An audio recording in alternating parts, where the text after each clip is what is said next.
What up, shit? Timmy's here with History of the World Part 2 premiering tomorrow.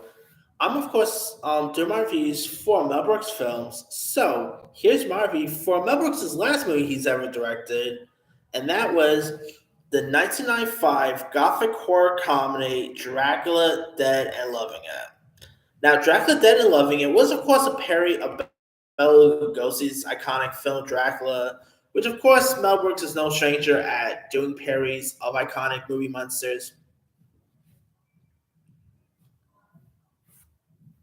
Obviously, he of course did do Young Frankenstein, his iconic Dracula tale, and here you had comedy legend Leslie Nielsen, who plays Count Dracula, who relocates from his Transylvania castle to Victorian London with his Slavish assistant Ranfield, played by Peter McNichol, in search for new blood, and he finds it in a pair of beautiful young woman named Mina, played by Amy Asbeck, and her best friend Lucy, played by Lisette Anthony.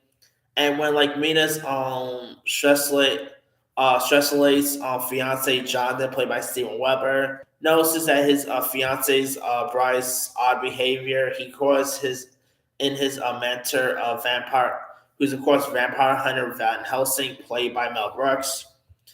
And Mel Brooks as Van Helsing, by the way, is great casting. Now, like I said, this was actually Mel Brooks' last directing film he's did. Although he did, of course, he would of course go on to like co-write, the 2005 adaptation of Producers, and I believe he's directed episodes of the new um History of the World Part 2, if I'm not mistaken. I could be wrong there. I mean, Mel Brooks, of course, had like his sense on voiceover work recent. Obviously, he was just in the last few Hotel Transylvania movies. He was also in, which of course had Dracula, so that's always pretty fun there. Of course, obviously, he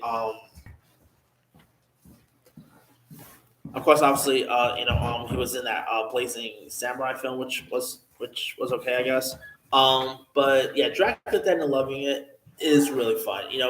Leslie Nielsen, obviously, he's no stranger. He is obviously no stranger to the spook genre because obviously he did stuff like Airplane, Naked Gun. It is still crazy to believe that this is the first time ever Leslie Nielsen has ever worked with Mel Brooks. I mean, Mel Brooks is literally a spoof director icon, and Leslie Nielsen, has done spoof genres. I still always find it odd that this is the first time they've ever done a film together.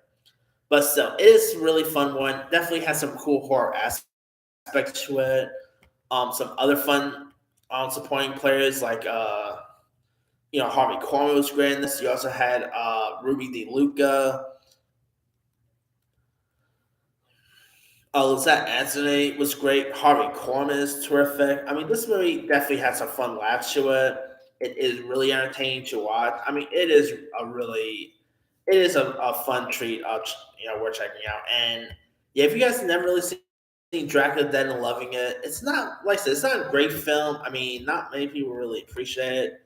It has like 11%, did not do so well in the box office, but it is really intriguing to check out. And Leslie Nielsen, R.I.P. He was a comic icon. Whether you talk about Naked Gun, whether Airplane, Scary Movie 3, Stan Helsing, Leslie Nielsen is always terrific.